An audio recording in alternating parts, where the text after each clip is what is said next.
नमस्कार प्रिय दर्शकों, स्वागत है आपका अपने चैनल शाश्वत वेदांता पर। दर्शकों, आज हम चर्चा करेंगे एकादशी व्रत की। कामिका एकादशी या पवित्रा एकादशी आप इसे कह सकते हैं। इसका पावन व्रत इस बार 16 जुलाई को है। दर्शकों, एकादशी तिथि के बारे में हम बहुत सी चर्चा पहले भी एकादशी के वीडियो में कर चुके हैं।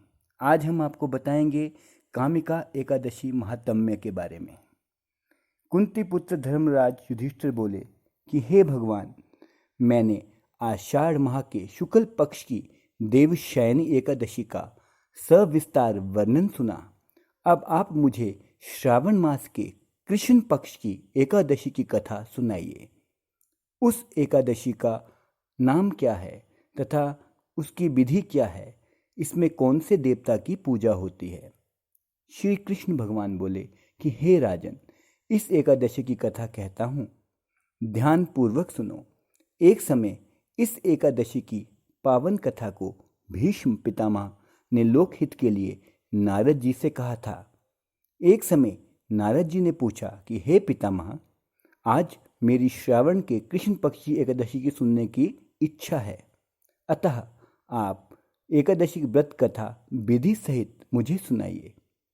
इस पर भीष्म पितामह नारद के वचनों को सुनकर बोले कि हे नारद जी, आपने मुझसे अत्यंत सुंदर प्रश्न किया है, आप ध्यान लगाकर सुनिए। श्रावण मास के कृष्ण पक्ष की एकादशी का नाम कामिका है। एकादशी की कथा के सुनने मात्र से ही वाजपेय यज्ञ का फल मिलता है।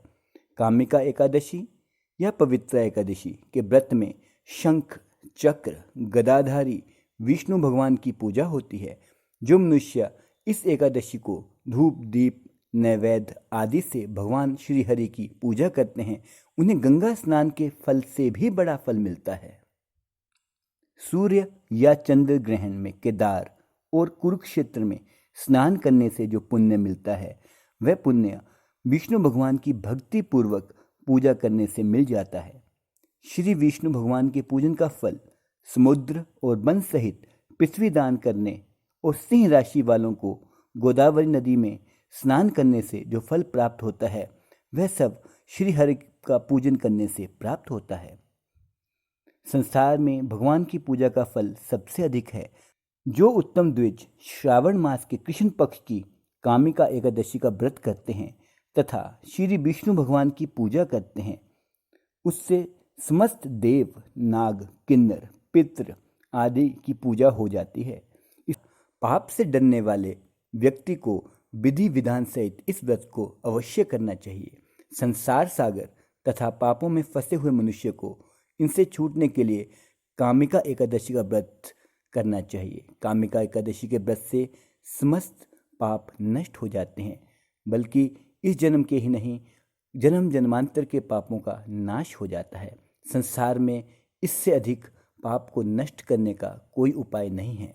हे नारद जी, स्वयं भगवान ने अपने मुख से कहा है कि मनुष्य को अध्यात्म विद्या से जो फल मिलता है, उससे अधिक फल कामिका एकादशी का व्रत करने से मिल जाता है। इस व्रत के करने से मनुष्य अंतिम समय में अनेक दुखों से युक्त यमराज तथा नरक के दर्शन नहीं करता। कामिका एकादशी के व्रत तथा रात्रि के जागरण से मनुष्य को कुयोनि नहीं मिलती और अंत में वह स्वर्ग लोक को जाता है। जो मनुष्य श्रावण मास के कृष्ण पक्ष की कामिका एकादशी को तुलसी से भक्तिपूर्वक श्री विष्णु की पूजा करते हैं, वह इस संसार सागर में रहते हुए भी इस प्रकार अलग रहते हैं जिस प्रकार कमल पुष्प जल में रहता हुआ भी जल से अलग रहता है। भगवान की तुलसी दल से पूजा करने का फल 1 भार स्वर्ण और 4 भार चांदी के दान के फल के बराबर है। श्री विष्णु भगवान रत्न, मोती, मणि आदि आभूषणों की अपेक्षा तुलसी दल से अधिक प्रसन्न होते हैं।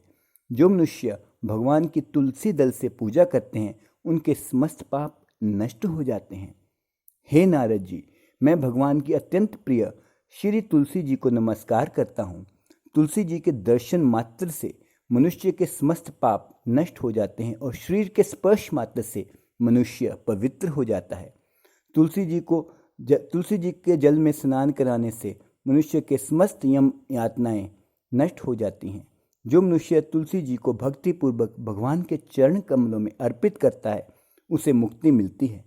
जो मनुष्य इस कामिका एकादशी की रात्रि को जागरण करते हैं और दीपदान करते हैं उनके पुण्य को लिखने में चित्रगुप्त भी असमर्थ हैं। जो मनुष्य एकादशी के दिन भगवान के सामने दीप जलाते हैं उनके पितृ स्वर्गलोक में सुधा का पान करते हैं।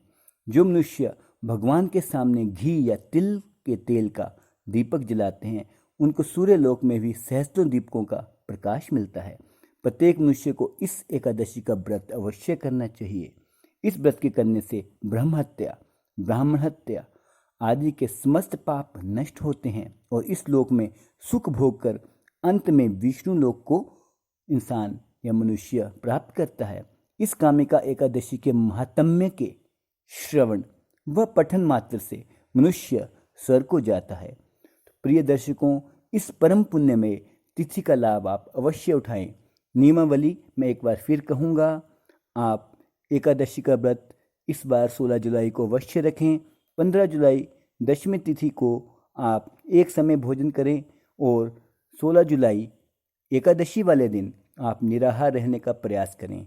चाहें तो आप फलाहार कर सकते हैं और प्रभु का पूजन अवश्य करें। विष्णु सहस्त्र नाम का पाठ अवश्य करें।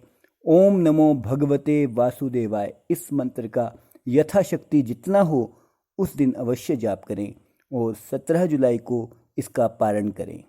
धन्यवाद प्रिय दर्शकों।